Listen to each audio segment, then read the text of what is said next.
You ask Tiger to solve. This deals with linear equations with one unknown. The final result is y equals -25/2. Let's solve it step by step. Group all constants on the right side of the equation. Add 10 to both sides.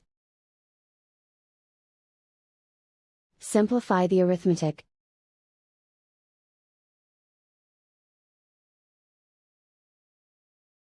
Isolate the y. Divide both sides by -2. Cancel out the negatives. Simplify the fraction. Move the negative sign from the denominator to the numerator. And so the final result is y equals -25/2.